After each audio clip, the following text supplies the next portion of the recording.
Welcome. You've now been locked into an episode of Dad Tough. Dad Tough.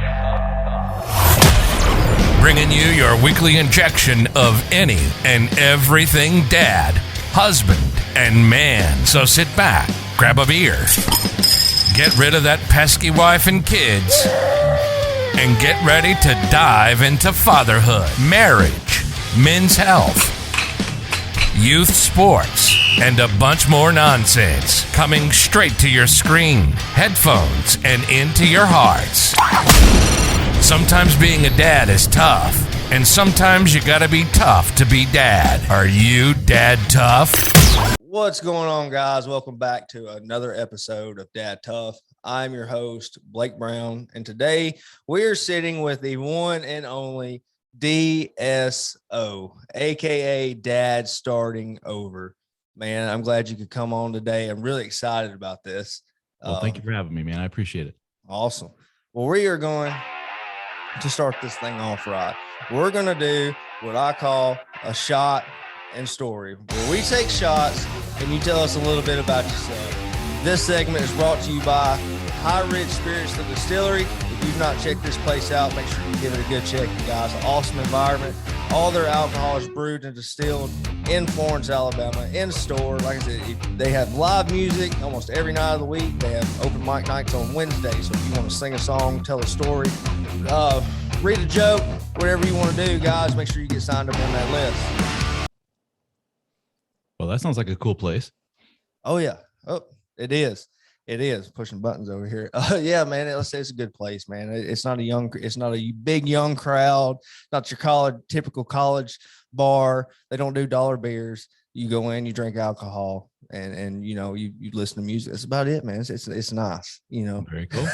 Awesome. Well, I'm gonna be drinking some of their damn good vodka. I see what I've done there. I pushed more buttons. There you go. There we go. I'm back.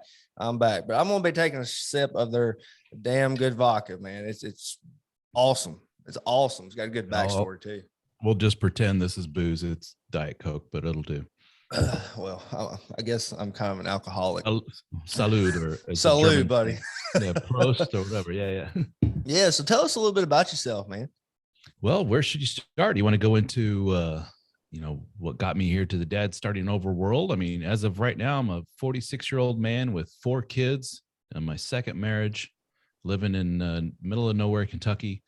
Not originally from here, as you may not be able to tell with the accent, but I've been living here. I was thinking about it. I've been living here for most of my adult life, so that's kind of weird. Still don't feel not like a Kentuckian, but grew up in Indiana, so I was a Hoosier for most of my life. Hoosier. Yeah. Sorry. I know. Hey, man, it is what it is, but yeah, you are the author of a very popular book called The Dead Bedroom Fix. The Dead Bedroom Fix. You're right.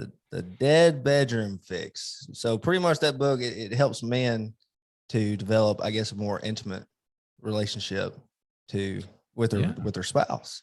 I mean, as we all know, I don't know your situation. Are you married yourself or have been? I'm married, have 2 kids, one with a previous woman. We weren't married. Okay. But yeah. It may not come as a shock to you that the majority of men who are married say, I'm not having nearly as much sex as I think I should be. No, absolutely. So when I started my website at dadstartingover.com, which started basically as a blog, just me writing as a newly divorced guy who had been cheated on, the whole 9 yards, and my thoughts, I wrote one post about sex and marriage, and I had done some reading on the topic, and I saw that the popular term for it was dead bedroom. I didn't coin the term, and hardly any of my posts up to that point got any kind of traffic at all. I write about sex and marriage, and boom, all of a sudden I start getting emails. I'm like, there's something to this. Right. And it took one guy to say, you should write a book on this. I like some of the stuff you said, and I'm like, say no more. It didn't take much, to inflate my ego. So I wrote a book and it didn't go anywhere for a while, a couple of years, nothing. And then got with some guys who helped me with some search engine optimization type stuff. Hey, you should advertise on Facebook. And just a little insight, I totally new to the world of Facebook advertising. I put an ad. I think I spent the first night $25. I think it was like right before I went to bed. Facebook spending $25 a day on this ad. Let's see what happens for advertising the Dead Bedroom Fix. It was, you could download it from my website or go to Amazon, Audible, and get it. And in the first night, spent 25. I woke up the next morning and I had $700 in my account. So I said, well, that's pretty good return on my money. $25. Let's do that again. I've been chasing that high ever since. It's with the world of Facebook, and I don't know what's going on, but everybody kind of reports the same thing. Man, it really starts off strong and then kind of peters from there. So, but it's been doing consistently well I wrote the thing in 2017. So yeah, we're going like 5 years of advertising the thing. I've sold, it's been 6 figures now as far as number of copies sold. My biggest format is Audible, which I read it myself. I'm a former radio guy, so I'm kind of comfortable on the microphone. I don't mind doing that kind of stuff. I got the podcast and so forth. And it's kind of blossomed from there. That book was what got a lot of eyeballs on my website. And from there, it was offering my services as coaching, hiring 4 other gentlemen to help out with that. And then we started a members only portion of the website called the D.S.O fraternity. D.S.O stands for Dad Starting Over.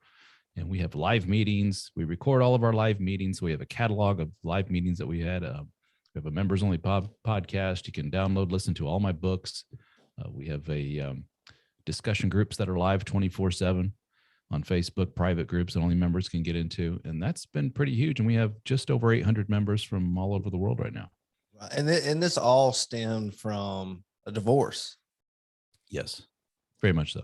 Yeah, I don't like to go down that road too much because water under the bridge, but there was infidelity, not on my part, and divorce right after. And that really rocked my world. And I had a real hard time coping with that and learn how to deal with it. Up to that point, I dealt with death and whatever and things like that and money and all that stress, but this was different. And part of my coping of that was get online and start reading and writing and talking to other guys. And that's where it took off from there. And I realized there was some of this kind of relationship, man talk in bits and pieces everywhere. And it all interconnected with, I'm married and not so happy. I'm married and not having the sex life that I want. I'm newly divorced. What the hell happened? I was cheated on. Where did that come from? How did I get to this point? I'm in a really toxic marriage, you name it. And it's all intertwined together.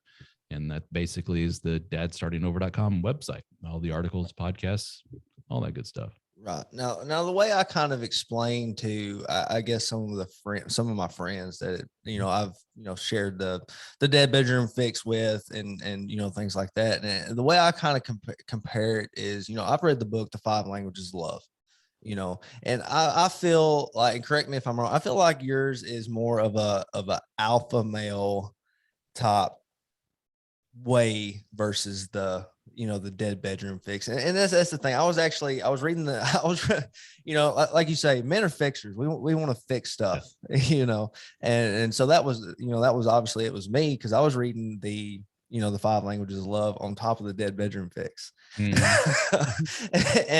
I kind of leaned a little bit more towards the Dead Bedroom Fix, or the 5 Languages of Love, because that's the way you're supposed to love, things like that, and I read a little bit of the Dead Bedroom Fix, and I kept noticing while I'm doing this 5 Languages of Love, I'm kind of resorting over a little bit towards the Dead Bedroom Fix, man. And that's one thing I've noticed, is one thing that sticks out the most to me in your book is find something for you, not being, something for you other than being a dad or a husband. Find something for yourself, a mission, and that's something I've noticed, even within my relationship. I've done the 5 Languages of Love, and it was good for a little bit, and then it just kind of teetered off. I mean, it really did. I'm not gonna lie, it teetered off. And so I was looking for another fix. So I completed your book. And that's one thing I can say is, like, this podcast, it was my thing. I didn't start this because of the book. I'd already had this lined out, but seeing the difference with my wife, starting this, I'm not home as much, I'm devoting a lot of my time that normally I'd be sitting on the couch watching TV with the wife, or constantly, pestering her, begging her for sex, and that kind of just, it kind of went away a little bit. And so, I was doing my own thing, doing this. And that's when I really it really clicked with me with your book, because all of a sudden, I'm this needy guy, I pester the wife all the time for sex. That's all I think about, that's me. But, finding something else to focus my mind on made me less needy, which is one of your big things, quit being needy. Yeah. And I noticed a huge change in my wife. Like she flipped that switch, so you say. I said I wasn't home near as much. Didn't focus all my time on chasing her. I was doing my own thing. There's probably a week that went by that I didn't even ask for it, and she's like, "Oh shit, what is going on?" Made her a little nervous. Yeah, it made her a little nervous. And that was the thing, man. That was really like the big turning point for me in my marriage, and doing something so simple is finding me a mission. And there's a lot of books that don't talk about, so the 5 languages didn't talk about that. It didn't talk about that at all. It was more on, showing the love a certain way versus, you gotta work on you. And that's one thing I've noticed is being a husband was, my happiness revolved on how well my marriage was going. If I wasn't getting sex, it affected everything. It affected work, it affected, the relationship with my kids. It affected, every aspect. And that's something that that's the thing that stood out to me the most was to find something for yourself, a purpose other than being a husband and a dad. Get your ass out of the house. Yeah. And find something for you, and I'm sure that, go ahead. You're just say something. No, I'm sorry. Go ahead. I accidentally clicked off of you there. If it's, at its most basic primal level, and I talk about this in the book, the history of mankind and two people pair bonding together and forming a couple, that goes beyond, well beyond, for thousands of generations of people have done this relationship-y thing together. Right. And we're trying to shoehorn our modern day norms and societal, what's considered good behavior and so forth, into a very primal, natural thing, which basically could be boiled down. It's not a very good way of describing that, but basically can be boiled down for men, which is get off your ass, go out and do something. In the way olden days, caveman days, it's get out of the cave and go kill something and bring it back home. And if you were lying on your back doing nothing all day, which in modern day terms is watching television, invariably the reaction of the woman and really your community is going to be like, what the hell's wrong with this guy? And we've kind of gotten away from that because I think the modern day norm, for whatever reason, we could argue what the driver of this is culturally or politically or whatever is to kind of, for lack of a better term, soften men. Right. And we prop up that soft stuff a little bit too much.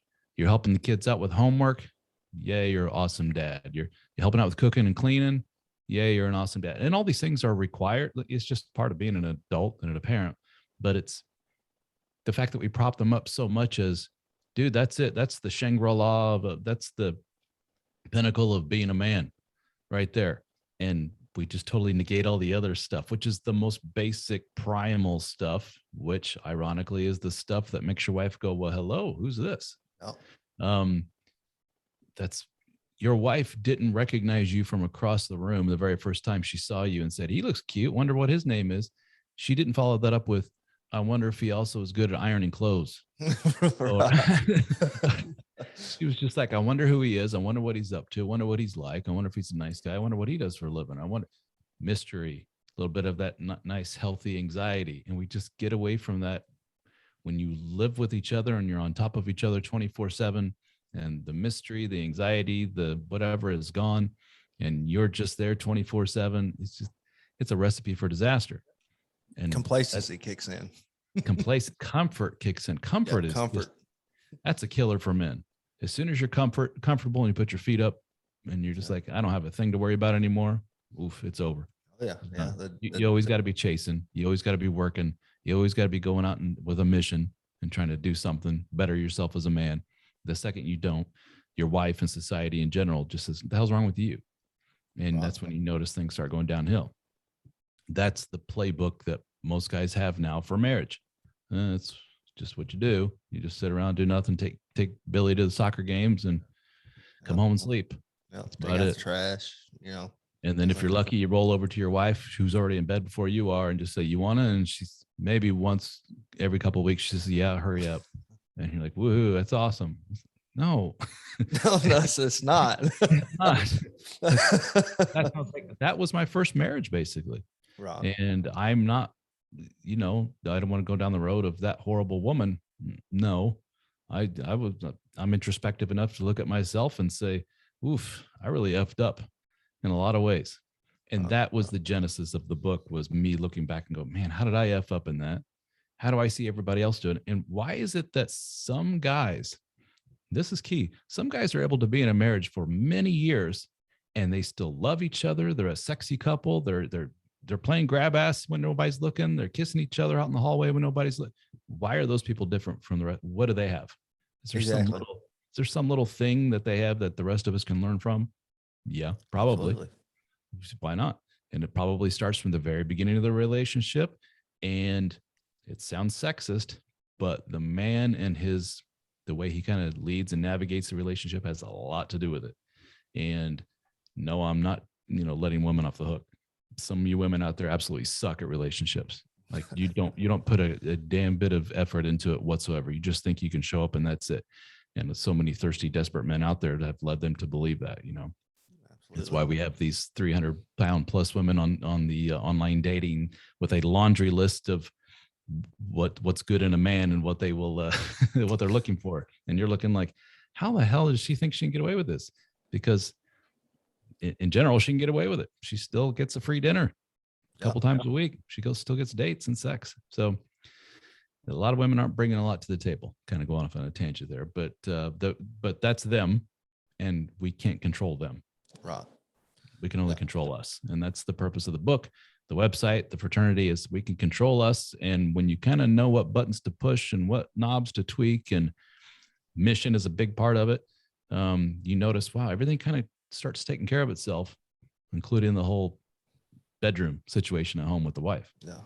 And to me, that's the most important part. Speaking from myself, if I don't have a good sex life, I'm not happy. I'm not sticking around, period. You can do everything right. But if I'm not getting sex, you're doing everything wrong. Well, because why? Because you're roommates at that point. Absolutely. I can get a roommate anywhere. I can get a buddy. I can get friends. I can get platonic female friends that I have no interest in any kind of sexual anything with. I'll hang out with them. We'll talk. We'll have coffee, whatever. It's not what you want in a marriage or in a long-term partnership, whatever it may be. Right. But we're going towards something that's kind of not so nice, which is, and it's something I've harped on, and a lot of guys don't like to hear it, to be honest with you, is, hey guys, this marriage game, it ain't for everybody. It just flat out isn't. And I think that is something that your more traditional conservative types have really kind of dropped the ball on. Right. Is that they have pushed like marriage and family. If you don't achieve this, what good are you? Absolutely. To which a lot of people out there, I say, I want to give that a second thought. Part of my business, a big part of my business, the fastest growing, is the coaching, where I talk to men one-on-one on the phone for an hour at a time. And I hear horror stories of my dad left, just example, off the top of my head. My dad left. I was left with a mother who became very abusive and narcissistic. She married some stepfather who abused the hell out of me. My whole life, all I hear was, don't become like your father, et cetera, et cetera. Next thing I know, I'm in failed relationship after failed relationship.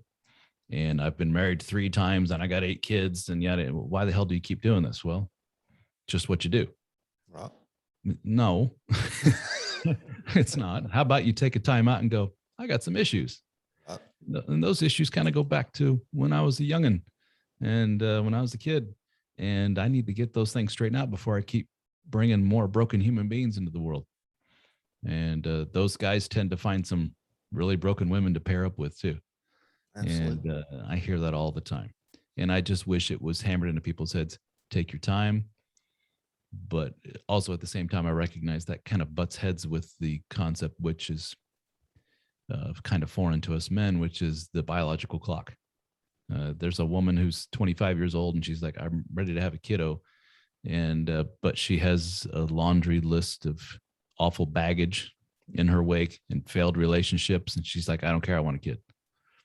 That doesn't end well. And they tend to attract the kind of guys that I talk to on a daily basis.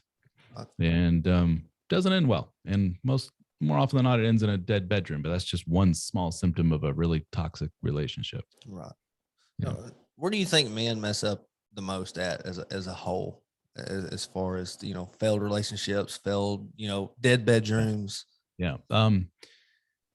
The term vetting, if you're familiar with the term vetting their candidate, their wife candidate, which means really, women are very good. Men, I talked about the 300-pound woman with the laundry list of this is what I want in a man. Right. Good for them. She knows what she wants and she's not going to settle. All right, cool. Hell, high five, sister. We don't see that from men nearly enough. Men, it's like, well, she's kind of pretty and she likes me and done. Yeah. That's about it. What if we were to say, she come from a good family? What's the relationship with her father like? She got a good head on her shoulders. She make a decent living for herself, because it's 2021 and not so sure I want to take on the whole stay-at-home mom thing while I pay all the bills to them. This is me talking. I've seen that end not so well many, many times. So is she able to take care of herself and buy that fancy purse that she wants? Good for her. Good relationship with her family. What are her past relationships like? She take care of herself physically. Is she a healthy person? All these things. A lot of men hear that. And to me, especially at this point in my life, that's like, well, duh. Yeah. But to a lot of guys, they're kind of wide-eyed, like, never thought about that before. Right. The bedroom ends up being the cause of the dead bedroom, because like you said, guys are just okay. Well, yeah, she's pretty. She wants to have sex with me. Let's do it. And I'll tell you what. And again, you'll often hear me say it sounds a little sexist, but a lot of stuff that's not so nice but true tends to sound a little sexist in this relationship game, both ways, for men and women.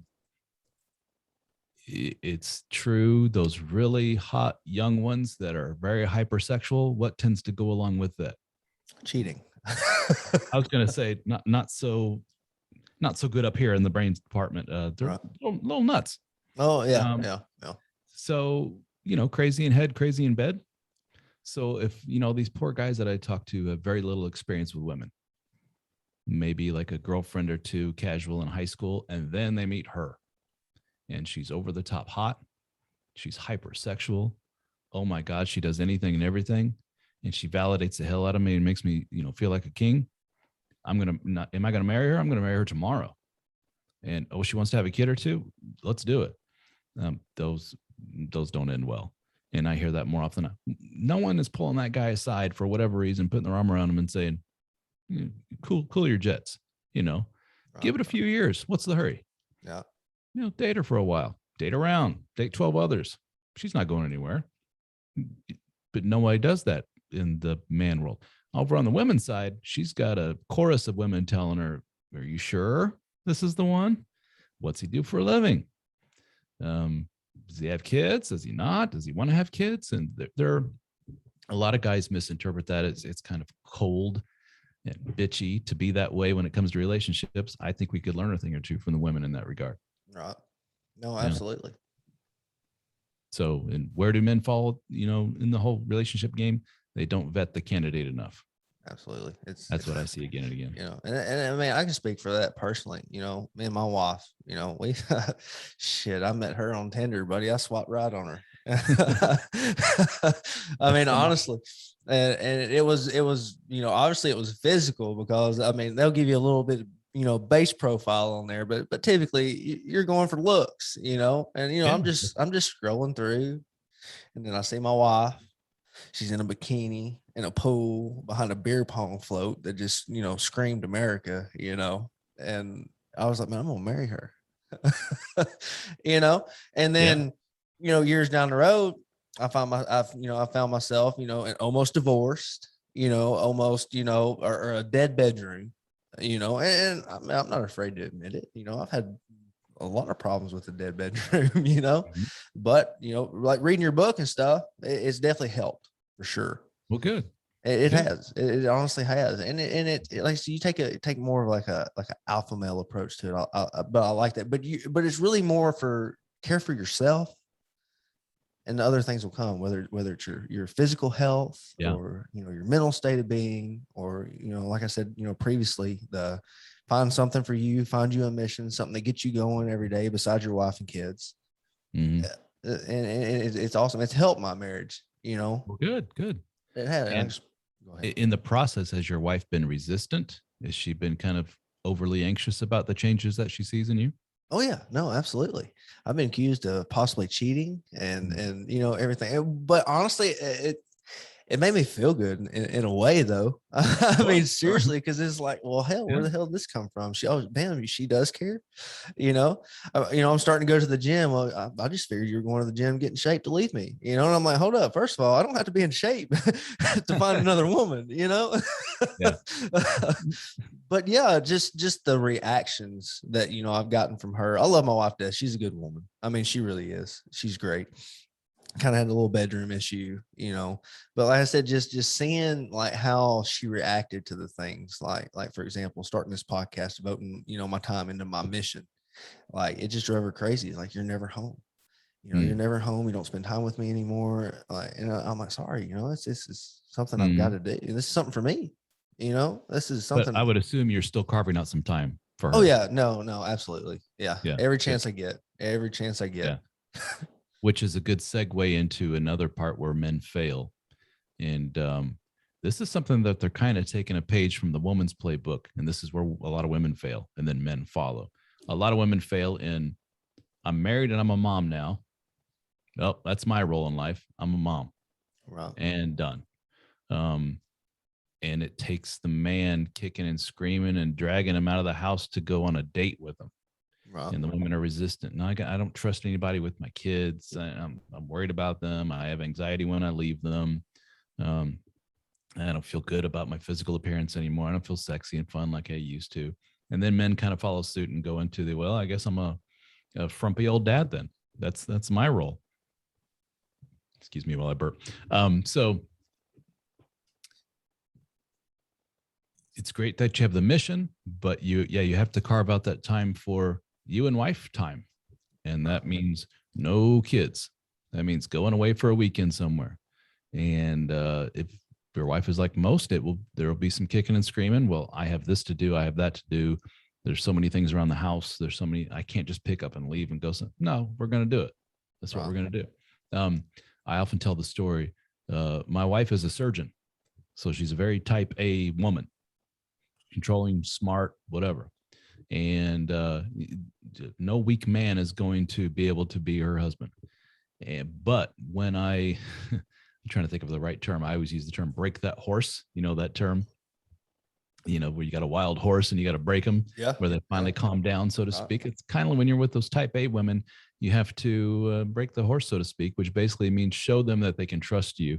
Like, this is a man that I can trust who knows what he's doing, because every other man in my life has always been down here and I've been up here as far as the controlling aspect or successful aspect. So a woman who's a surgeon, yeah, it's going to be tough. Well, I decided, this was several years ago, I'm going to take her away 2 or 3 days to New York City. And she tested me every step of the way. Where are we going? What are we doing? What are we doing when we get there? Where's the play? And I remember distinctly, we get off the subway and I'm like, she's like, okay, where are we going? Because I wanted to surprise her the whole step of the way. We're going to 123 South 31st Street. She's like, okay, first of all, she used to live in New York when she was in medical school. And she says, you don't say that in New York. In New York, you say 31st and 5th, the cross streets. So I'm just like rolling my eyes like, all right, it's 31st and 5th Street, yada, yada.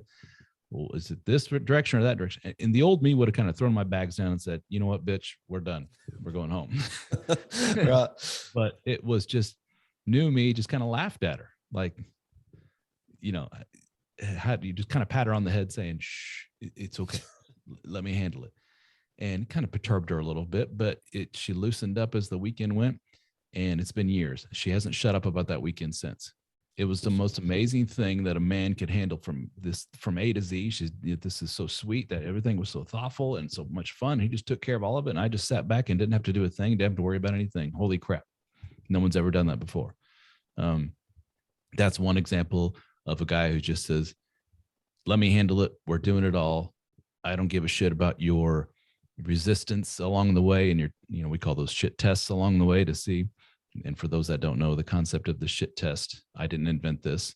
It's basically when your partner or anyone in your life gives you shit to make sure that you are the shit, so to speak. So I often give the example in a non-sexual relationship example is your boss hires you at a job. And one of the things that he hired you guys agree that you're not going to work any weekends. And he's like, yep, Monday through Friday, that's it. You start next week. Hallelujah. 2 weeks later, he's like, I need you to come in on Saturday. Shit test. A guy worth his salt who's got a good head on his shoulders and confidence says, remember our deal? This is why I got hired on. No, I'm not coming in on Saturday. If you need somebody for that, I'm afraid you're going to have to find somebody else. A guy who says, oh, okay, the boss knows, got him. I can get him for Saturday. I can get him for Sunday, probably every other week, holidays. He's going to be that guy. Everybody else, they can go, but he'll be that guy. Cool. Wife, I can't believe you're doing this. Can't believe you're doing that. What about Billy's soccer game? We can't go out. All right, fine. We'll stay home. She's thinking, got him. That's all it took. He's off his mission, so to speak, or whatever. All it took was one little gripe from me and he folds. Not much of a man there. You see that stuff. Once you're aware of that, you see that all the time in any kind of relationship. And women in romantic relationships seem to be really adept at that for whatever reason. They're always testing their dude. Can't you stay home from the gym tonight? Do you really have to go? Can't you sit here with me? We never sit and watch the show anymore. 45 minutes. I'll be back. It's no big deal. I'll see you then. I'll bring food with me. That's a guy. Test passed. I'm on my mission, but still recognize you're important. I'll be back. Don't worry about it. Bring some food on the way. Yeah, there you go. So you see that kind of stuff all the time. And that's what I assume you've seen with your changes. Oh, yeah. No, absolutely. It helped me a lot. I'm sorry. No worries. I got a piece of ice. But yeah, man, like I said, it's helped me out a lot. And I've got a buddy who it was actually a buddy of mine that put me on your book, and it's helped him a lot too. Like it really was. He was like, man, he's like, I know you're trying to do this 5 love languages thing. He said, you're trying to love the right way and stuff, which, I mean, that book did open my eyes to a lot of things that I wasn't doing, for my spouse as a man, but he was like, dude, check out the Dead Bedroom Fix. And I listened to it, and I was I've done the audio version of it, and I was just like, it opened my mind up to some of the things that I need to be doing for myself, I mean, just for simple, like, what's your motto? If she don't respect you, she's not fucking you. That is like the DSO motto, man. And that's so true. I've noticed that, really the less I worry about it,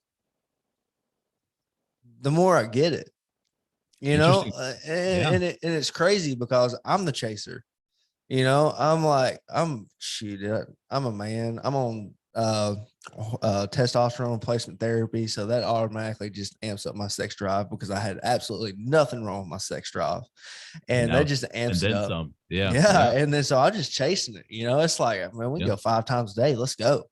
And I noticed it be kind of the stale.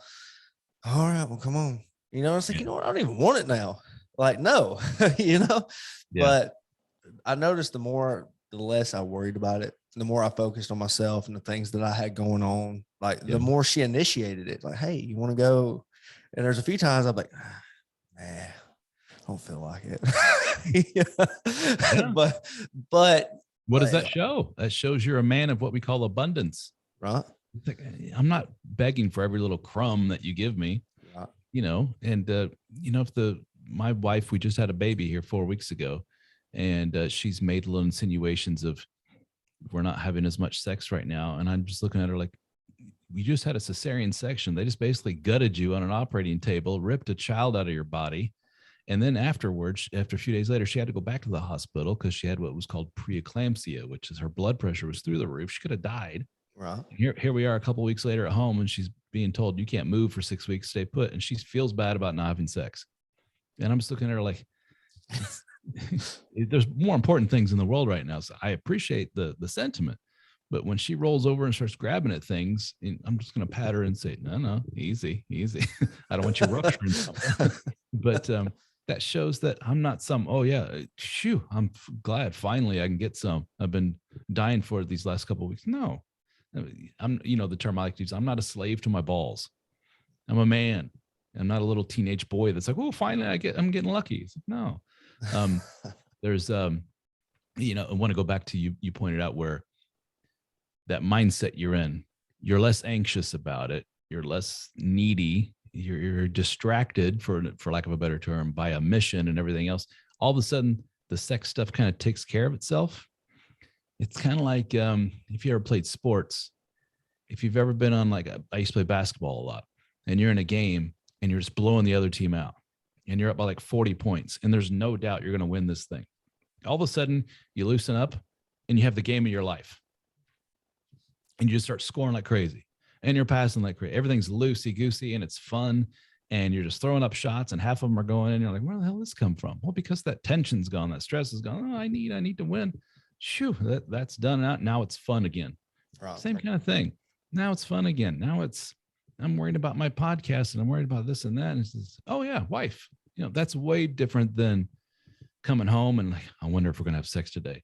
Yeah. When you have that mindset, I wonder if we're going to have sex today, that permeates everything in your life, right. Your little actions, every little touch you make of her, she can smell that a mile away. Like, oh, here comes Mr. Needy. And men right. talk about their wives literally recoil.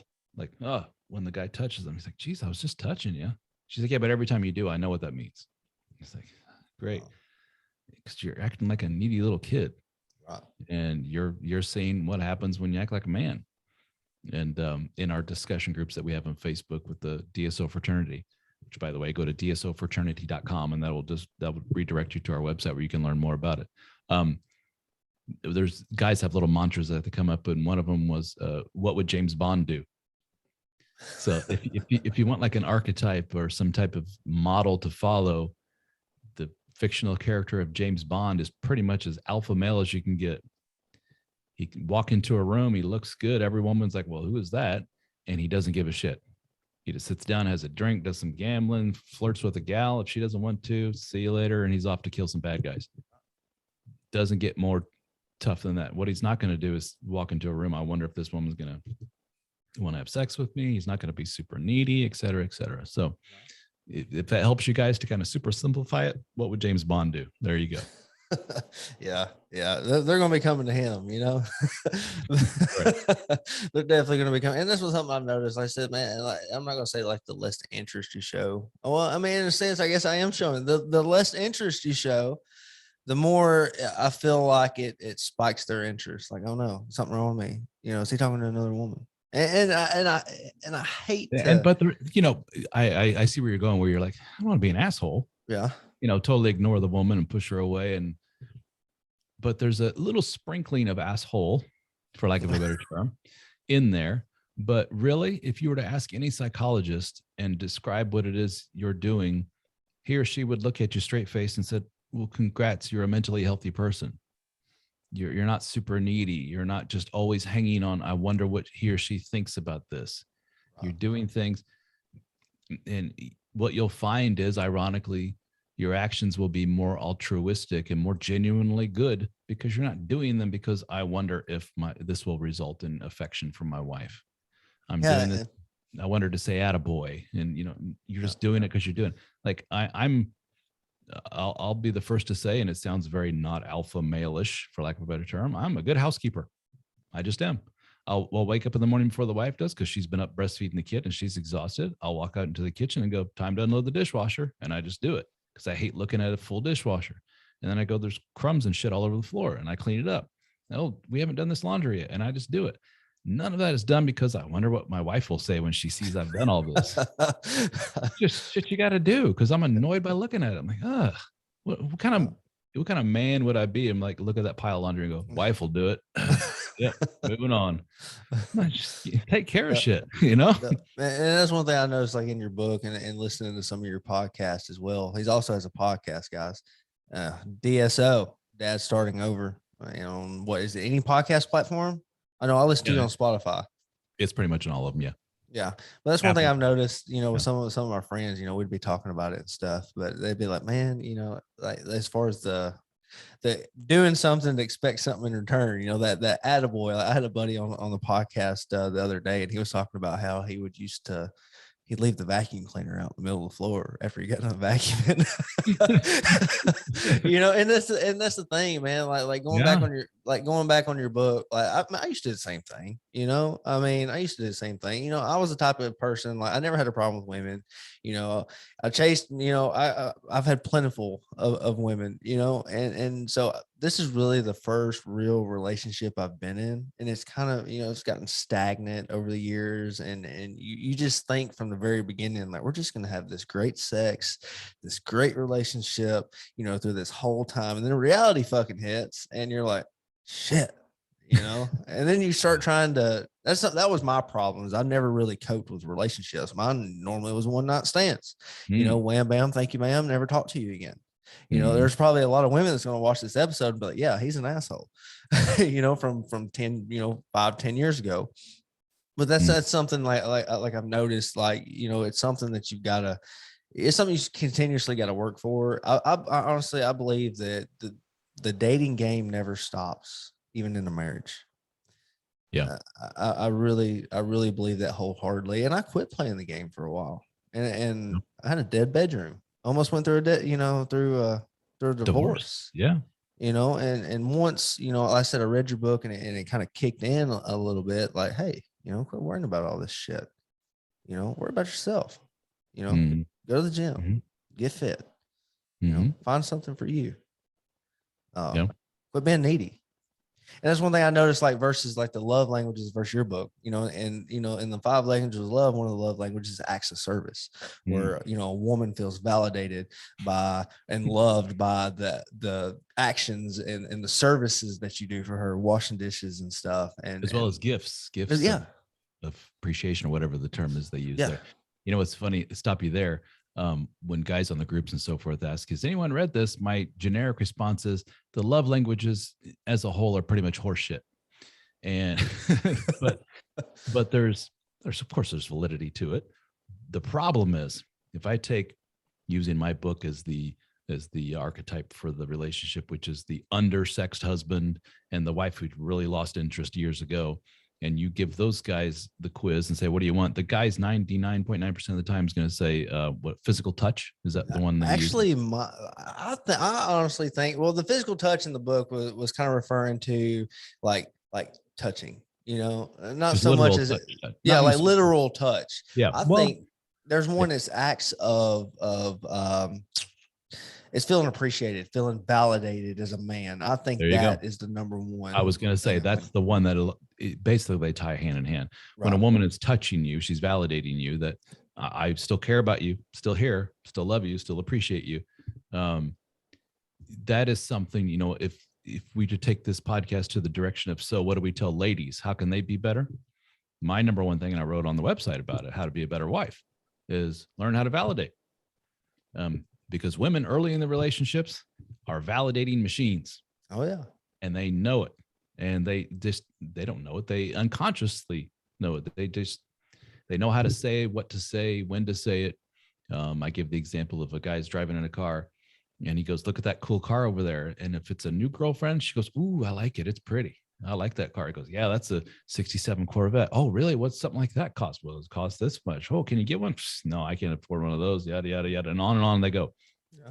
Later on down the line, kids, whatever. He goes, look at that cool car over there. She's just tapping away to her phone. And he starts getting pissed because he's like, would it kill her just to act like she's a little interested in something I'm interested in? He'll say something and then she'll just look up her phone and say, I don't know why you keep mentioning those old cars. I think they're stupid. Huge fail on the woman's part. I can't even get a little bit of excited about something and validate your feelings in that point. You're just telling him right there in that point, I don't give a shit. Say whatever you want. This what's going on my phone's more important right now. Ladies, and here's the thing, ladies hear that and roll their eyes and go, oh God, men are such babies. They're so sensitive. So I gotta act like I like everything that he likes. Yeah. Somewhat, to some degree. No, you don't have to just fall all over yourself and go, oh my God, yes, Corvettes are amazing, but at least show that you're invested somewhat in him. Man, it goes a long ways. It goes a long way. Husband, you look so good in that shirt today. Well, hello. All right. He walks a little taller that day. I look good. I'm going out. I'm feeling good about myself. The man's starting to lose a little weight. You're starting to look good. You should keep it up. Go to the gym. I like my new lean, mean man, as opposed to, why are you going to the gym every day? You're going to cheat on me, et cetera, which is somewhat understandable, but still that little bit of validation goes a long way. Now, the ultimate version of validation, as we know, is take your clothes off and let's rub our dirty parts together and have sex. That's the ultimate form of validation. Every guy wants that, but not 24/7. Yeah. We'll take the little rubs. We'll take the little, you look so cute today. We'll take that. That just keeps us going for sure. Now, going back to the love languages, the problem with it is using the relationship archetype again, undersexed guy. I just want some kind of touch, some kind of validation. You ask the wife, I just want him to do more shit for me and talk to me more and give me stuff. Usually is what I hear often. Take that same woman, put her in a brand new relationship with a brand new guy that she's really hot and heavy and crazy about, which women are typically more hot and heavy early in the relationship. And all of a sudden that love language survey comes back a little different. And she's all about, I want touch. And she's all about, I want the physical and everything else. Because naturally at that point in time, that's what she wants. She's crazy about the guy. So they tend to fluctuate with time. And if you do your work right and you build yourself up to be a more attractive person, all of a sudden you retake that test and you're going to notice the woman's going to say much the same of what she says during the early part of the relationship or the brand new relationship. She's like, yeah, I want to touch him more. She's just naturally turned on more. And she wants him to touch her. And she's going to feel a little starved for it. That's a good thing. So I get where they're coming from, which is the love languages. The one thing I hear a lot about my writing, not to pat myself on the back too much about what I'm proud of, is I get to the damn point. It's not chapter after chapter after chapter of feelings and thoughts and let's study the psychology behind this and stuff. It's just boom, boom, boom, done. And a lot of guys are like, oh, thank God. And some women who read it are like laughing because this is such a simple book. Oh my God, I read it in like 2 days. I'm like, yeah, welcome to a men's book. That's what we like. We don't like all the fluff and nonsense. And you call it for what it is. I mean, there's many times like you may want to be, you're probably doing this. Well, that's fucking stupid. And man, it's blunt. It's right down to the point. I mean, just for example, like going to the acts of service in the 5 languages of love versus your version, show this love to your woman because it's how she wants to be loved. And your version is like, do the fucking dishes because you're a man. Do them because they need to be done, and don't expect anything, from your woman for being a man and doing what needs to be done around the house. There you go. And they accomplish much the same thing, don't they? Yeah, they do. It's just you're putting it more of a here it is. In the woman's mind, trying to empathize more with her, it's like, I got a guy who doesn't really seem to give a shit. I just see his shit all over the floor. He just walks right over it. He doesn't even notice it. He notices the floor needs mop, but I'll be damned if I have to drag him in there to have him help, and I have to ask him, and it makes me feel like I'm his mommy. I don't want to be his mommy. I want a partner, somebody's going to help out with this kind of stuff, et cetera, et cetera. And then if and when he does, he brings it up to him and says, look what I did. And it's just like, ugh, there goes the mommy thing again. It's just such a turnoff versus the guy who just does it and doesn't bring it up. And then she says, wait, did you mop the floor and do the dishes? And he's like, yeah, I guess I did. Yeah, that was this morning. Why? Oh, nothing. That's awesome. Thanks. Yeah. You're welcome. No problem. Same thing. It accomplishes the same thing. The dishes are done. The floor's mopped. Yeah. I was that guy at a point in time in my relationship. Like, I bet if I do this for her, I might get something. And I know, I mean, seriously, I was that guy. I ain't afraid to admit it. I'm all for, I'll mention, previously on a couple of my other episodes, I've traded out services for sex. My wife, hey, if you give the baby a bath, we'll go do it. I've been there like Mr. Clean, like scrubbing bubbles, buddy, just going to town on and bath bomb and everything, But then I noticed, like, me being a man, I do, I need to keep the house clean, need to do my part, and not expect anything in return. And I've noticed that as far as, like, I'll just give my son a bath and she'll be like, thanks for giving him a bath. And I'm just like, yeah, no problem. It ain't no thing. And she's like, literally, like, thanked you like 3 times for doing stuff. And you're just like, oh, well, it's like, it's for the point that I should be doing it. I shouldn't have to expect anything from you, not even to thank you, Yeah. It's my kid too. It's my dishes too. It's my house too, and I've noticed a big thing, big change in that as well. On that note, that looking for some validation in terms of thank you for doing, is kind of a feminine trait. Knowing that, I am Mr. Thank you to the wife. When she does anything, I'm just like, hey, thanks for folding the clothes, thanks for did you make the bed? I'm the guy I'm super thankful for everything. And she just beams that he recognizes what I do and he recognizes the work I put in, and he's doing it himself. It just is it only a little form of validation. It's still validation. Yeah, it still is. It's big for women.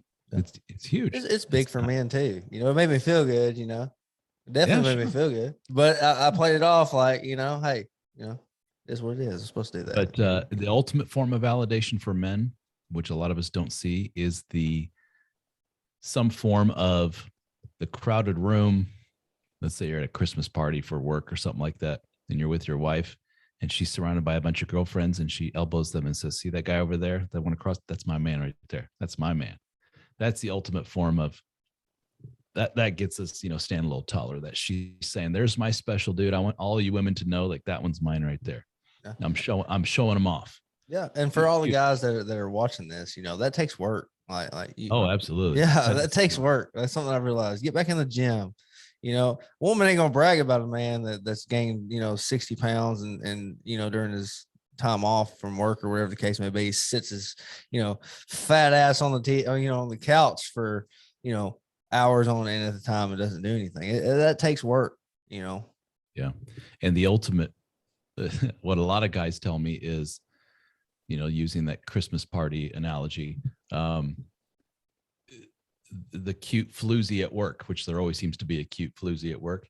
She wouldn't leave me alone during the Christmas party. She was hanging all over me and talking to me and buying me drinks and everything else. What do you think what's going to happen to that guy when he gets home? He's going to get laid, because the wife's going to notice that the prettiest girl at the company, the cheap floozy who could probably get any man she wants, was hanging all over her dude. That again sounds kind of sexist and sounds kind of like, oh geez, here we go. But any woman, I talked about, you and I chatted before this, that I did a podcast with Miss Suzanne Venker, who has a pretty huge following, and she's always very adamant every time we talk that, I don't know why it is we're wired this way, but when we see other women want our man, that really gets us going. Yeah. And any woman, and it's a little bit of honesty, will tell you the same thing. That's huge. No, absolutely. And there's nothing wrong with that. There's nothing wrong with my man is wanted by other women, and that turns me on. Some men almost look at that as kind of a pseudo, that's not genuine turned on. No, it is. Yeah. And she's afraid she's supposed to lose her man. She's going to do what she's got to do. That's okay with me. I'll have sex like that. She's genuinely turned on in the moment. Yeah. Yeah. I think I've shared this story before on the podcast. If not, you got an exclusive. This was, I think my wife and I were together for about a year. And I woke up one morning and there was a text on my phone early in the morning. And it's like, hey, is this so-and-so? How you doing? And I was like, this text came in at like 3 a.m. It's like, what is this? I was like, yeah, who is this? She's like, this is Beth. Sorry, Beth, I don't know who you are. How can I help you? And she's like, I got your number from somebody. I think you're cute, blah, blah, blah, blah. I'm like, well, hello. And it's like, sorry, Beth, but I'm with somebody. I appreciate it. Screenshotted, sent it to my then girlfriend, who's my now wife, and said, look what I got. You better believe I had some awesome times in the bedroom after that thing, because Beth didn't give it up either, by the way. Beth sent me pictures of herself. Beth was all right. And it got a little ridiculous to the point where I'm like, I think somebody's fucking with me. I don't know if some friend is joking around with me or something, but this Beth kept it up for a while, to the point where I had to block her and say, I don't know what's going on with this psycho Beth person. But that resulted in a wife who was obviously a little worried's not the right word, but she realized territorial. There you go. That's a good word. That's my man. And watch this, basically, is what my yeah. Hold my beer. And watch I enjoy this. the spoils. And I remember telling a friend this, and he goes, you know what you should do? You should start a service where you send fake messages to guys pretending to be women attracted to. That would be awesome. Not a bad idea. Really not. I would help fund that. Until one of them's found out, and then that would be the ultimate in. Yeah, that would be the ultimate, like looking at you like you're just what kind of loser are you? Yeah, loser. Pretending to be a woman to give me You know, you go on Google, type in hot naked girl, say picture. Yeah. I've been thinking about you. But that's the thing, man. Like, I don't know if you noticed with like Facebook and like Snapchat now, like there's a lot of like bots. I mean, there's pretty much stuff like that already going on. Like I get like 100 requests a day from these just gorgeous ass women that aren't real. I deal with a lot of men who have very little experience with women, and some of these are kind of pushover, naive when it comes to the game, and they fall for that stuff. And they're like, I'm talking to some gal from Cleveland, and she's sending me pictures. I'm like, oh Jesus! Like, did you do a reverse Google search on her? No. Yeah, there's 6,000 pictures of Sally from Cleveland. Just, dude, don't. Have you sent her any money yet? Yeah, I sent her something for a prank. So yeah, that's pretty common. The guys are desperate. They are. This relationship game, for lack of a better term, is tough, and it for a lot of guys to hear, I got to put in how much work to get laid. I got to put in how much work to be validated and to be seen as a valuable man. F this. I don't want to play that game. And then they get even more pissed off when the results are what you expect, which is, I haven't been laid in years. My wife won't touch me. I'm divorced and no woman even wants any. I haven't had a date. He hears other men talking about, so I went on my 5th date this month, and he's like, what? I haven't been on a date in 2 years. How are you doing this? The relationship game is tough. And a big part of it is just swallowing your ego and saying, yeah, I need to kind of wipe the old playbook clean and start over. And that may mean doing some of those shallow things that I think I'm too smart to do, like going to the gym, making myself look good, cleaning myself up. It may mean going out and getting turned down 200 times. Just get that social anxiety out of your system, and getting some drinks thrown in your face. Going out and meeting new people, not necessarily for dates, and just meeting new people and stuff. That's tough. And it sounds super simplistic for me to say it ain't for everybody, but man, it ain't for everybody. It's not for everybody right now in your life. You're a dude that just got divorced. You went through a horrible thing, cheating, et cetera, and you think you're ready to jump back on the horse a month later. Give it a year, 2 years, 3 years.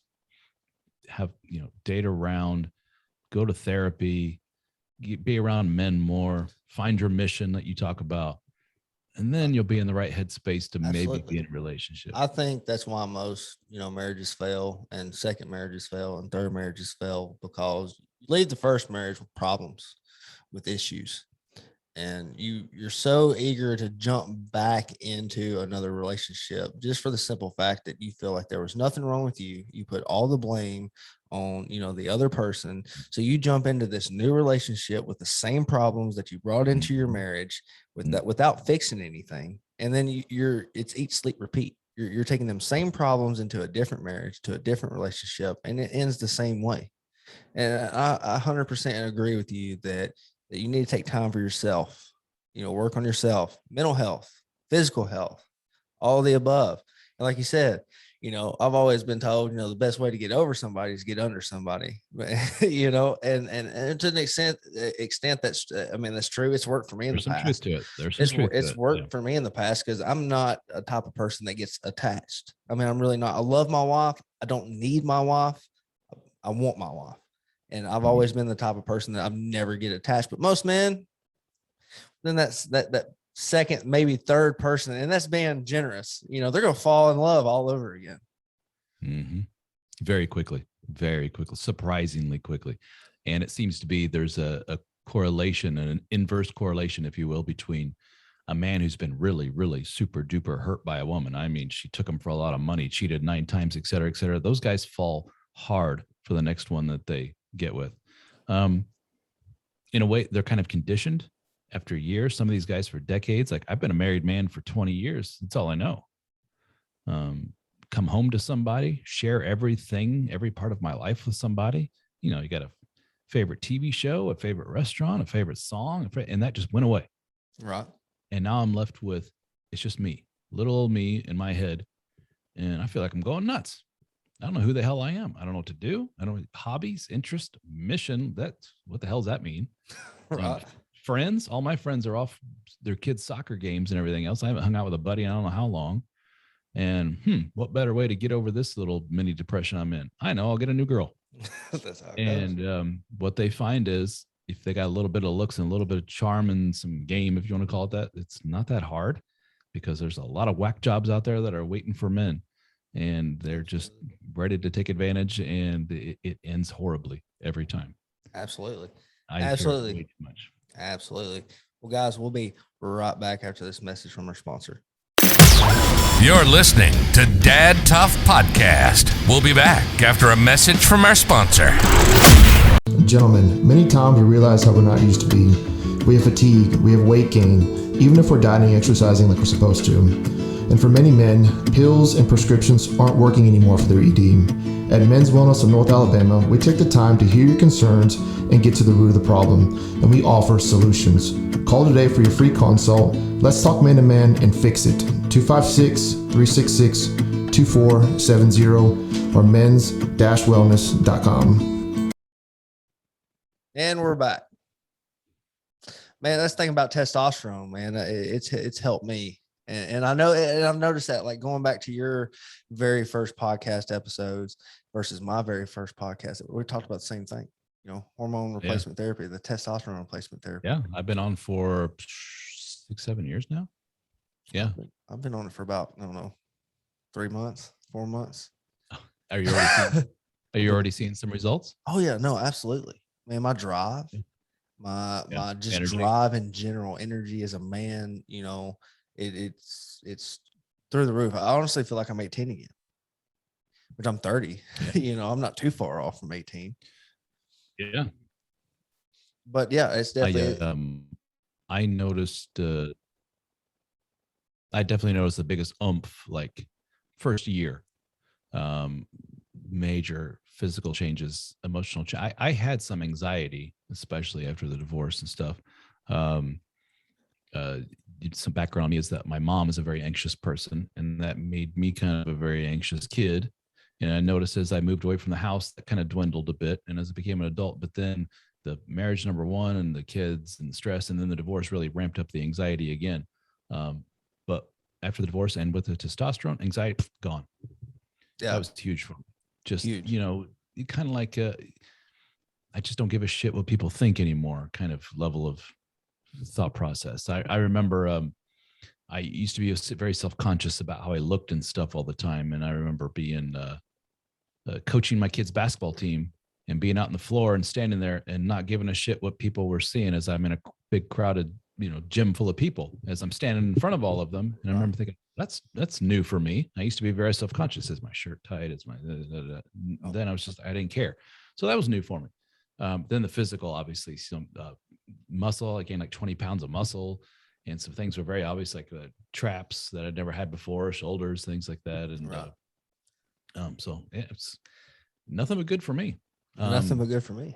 It's been, there was that initial year or two of holy shit, and then it's kind of dwindled. And now that I'm getting closer to 50, it's not a miracle drug. Things are hurting. Right. and I can't work out every day. I get reoccurring injuries, tendons most of the time and stuff like that. There's issues with fertility for most men. It knocks your fertility down quite a bit, if not completely. Yeah, that's one thing they told me when I started. Are you Yeah. planning on having a kid anytime soon? And I'm like, I don't know. It just depends on how good Yeah. this stuff works. If you do plan on, you'll probably have to come off Right. and go on something like HCG to ramp up your Yeah, that's what it is. I think one of my production. buddies, he's trying to have a kid while Mhm. taking testosterone, and Oh, Josh it's Rogers at possible. Men's Wellness is trying to mix the testosterone in with what you were just talking about The too. HCG, HMG, yeah, those Mhm. are things that get the testes going and ramp up sperm Yeah. production. For Now, I some do men, notice it doesn't Go ahead. happen. I was Yeah, gonna say, no, for some men, no matter what, it doesn't happen. They're on testosterone. They got to come off of it completely to ramp up the sperm production again. absolutely. That's one thing I have noticed. That is one thing I have noticed is the shrinkage in the testicles. Yeah. Yeah, like it went Yeah, from that's golf sure. balls to marbles. And then they'll become raisins probably if you keep it Probably. up. Yeah, It's just your body's way of saying don't need these anymore. yeah, absolutely. We're getting all the tests from a shot in the butt or Yeah. cream or whatever it may be. Well, And yeah, the HCG can remedy that somewhat. oh no, And absolutely. But I've always said, my balls are smaller, but it makes my penis look bigger. So there's a plus in that. you should write their brochures for. Yeah, absolutely. But have you had any issues with estrogen? Not yet. I haven't. I've That's when I first started years ago. It was basically here's your testosterone and here's your what they called an aromatase inhibitor, Arimidex, which keeps your estrogen down. That was just part of the game. Here you go. It turns out that was right for me because they later said we're not.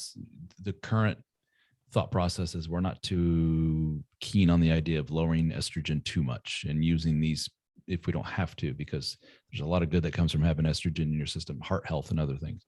right. So let's not use that. So I remember I went off of it and my estrogen just skyrocketed. So I'm the type of person that for whatever reason, you give me testosterone and you don't control my estrogen, it just goes through the roof and your nipples start hurting.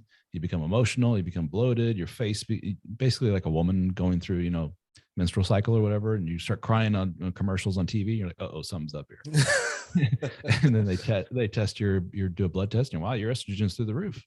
So some men need it, some men don't. I'm one of those that does for whatever reason. Absolutely. And that's one thing, guys. If you have any of those symptoms, as far as no drive, your sex drives now, and you're feeling a little more emotional than what you're used to, go see Josh Rogers at Men's Wellness of North Alabama and see if testosterone replacement is right for you. Very cool. Absolutely. But anyway, you got a couple more books as well, right? I do, and they're not nearly as popular as the Dead Bedroom Fix. Excuse me there. The second book I wrote was called Now What? A guide for men starting over in life after infidelity, breakup, and divorce. So a lot of guys are like, well, now what the hell do I do? So that's what the title's inferring. Now what? And then the third, actually it's more popular than Now What. It's called Red Flags. Very quick read, $4.99. And it's 20 common red flags for men that are like, I'm ready to meet Mrs. Right. What do I need to look out for? Some guys reading that book go, well, duh, who doesn't know this? Probably 3/4 of the guys reading it go, well, where were you 10 years ago? Geez, no one ever told me some of this stuff. And it's pretty, self-explanatory, duh kind of stuff. And some of it's some stuff that guys really haven't given much thought to. And what I hear a lot of guys say is, I'm with a woman and she's 17 out of the 20. This isn't good. Right. Yeah. Now, a red flag is not necessarily if you see this shit run. It's if you see this, your ears should perk up a little bit and you should go, I'm just paying better close attention to this. Doesn't have a father figure in her life. That doesn't make her a bad person. What if it's not her fault? Poor thing. But is she the type that deals with red flags are not necessarily bad if a person recognizes them in themselves and says, I better deal with that. That's something I got to deal with. I'm going to get help with that. And I'm going to make sure I'm going to put up boundaries and make sure I don't do fill in the blank. A lot of people don't do that. Men and women, they're just like, my father cheated. had 20 different girlfriends and he was an alcoholic and yada, yada, yada. Some people listen to that and go, I'm going to learn to put up boundaries, be a good husband, and I'm not going to touch booze because I got it. My dad's dad were alcoholics. And that's pretty rare. So the red flag, but it shows that guy's strong. He's learned how to overcome it. That's rare in a partner these days. And for whatever reason, it's really rare in finding a woman who recognizes, yeah, I got some issues and I better get some help with it. A lot of women don't like to be told that they're, quote, broken in any certain way. And I think society as a whole has done a really good / bad job of telling women, you go, girl, no matter what, you are all right. And I'm there to say, not necessarily. Right. You could have some really shitty stuff going on that you need to take a close look at because you're just causing chaos everywhere you're going. And these poor guys that I'm talking to, 2-3 kids, and they're like, I didn't see this coming. I caught her for the 3rd time screwing around with some guy. She racked up $50,000 of credit card debt, whatever the case may be. And I always tell these guys, well, let's turn back the hands of time. Tell me about her childhood. And some of the worst shit imaginable comes out of their mouths. And I'm like, and you knew this going into the relationship? Yes. And what other red flags did you see along the way? Well, boom, boom, boom, boom, boom. And you kept at it with her? Yes. And married her? Yep. And had kids? Yeah. Why? It's just what you do. I loved her in spite of. I actually thought she was tougher because of having gone through all that shit. Did she ever get help with it? No. Did she ever acknowledge it? Yeah, she talked about it, but she didn't want to really talk deeply about it and how it affected her. She's just like, I don't want to go there. That's how she dealt with it. Good luck. So that's what that book's about. Those red flags to look out for. Awesome. And you've agreed to give away a digital copy of your bedroom fix today on this episode. Yeah. That bedroom fix. So you pick somebody and I'll email it over to them for sure. Awesome, guys. Well, there's going to be some rules to get your copy of the Dead Bedroom Fix. And that's one copy. I need you to share this episode and make sure you scroll over to Dad Starting Over and follow his Facebook page. That is Dad Starting Over Facebook page. That's all you got to do. So if you have any kind of issues as a man, as a husband in a dead bedroom, this book may be for you. It's definitely helped me, and it's helped a lot of people that I know. And it's all simple stuff. It's nothing hard. You know, it's all I believe it's working on yourself to fix the dead bedroom fix. You're not going to fix it by asking, and it's just, it doesn't happen. That's something I've noticed. You don't want to get caught up in the vicious circle of playing the victim role of, oh yeah, well, what about her? No. What about her? I hear that all the time. Work on you. And if it comes, it comes. If it don't, it don't. You know, that's something I've realized, you know, like if it don't come, if it doesn't work out, I'm going to be fine. But that's key right there, because for a lot of men, and I say, play that scenario out in your head. Worst of the worst. You do all this great stuff for X number of months or whatever it is. And you go, huh? And the wife just says, yeah, it's not happening. What then? And some of these guys just flat out say, I'm sticking around no matter what. Fuck that. And I say, well, then these women have zero incentive to change. Zero. Mm-hmm. And that goes for anything in your life. You know, going back to that situation with the boss who says, you're going to come in and work this weekend? And you're like, yes, sir. And the boss is never going to change his mind. He's like, I'm going to milk this guy for all he's worth. I'm going to pay him the same $50,000 a year and see how many hours I can get out of him. He'd be stupid not to. And your wife's going to go, why the hell should I go through change? You're going to the gym. I'm not going to the gym. Why the hell would I do that? Yep. You're being all loving and more attentive.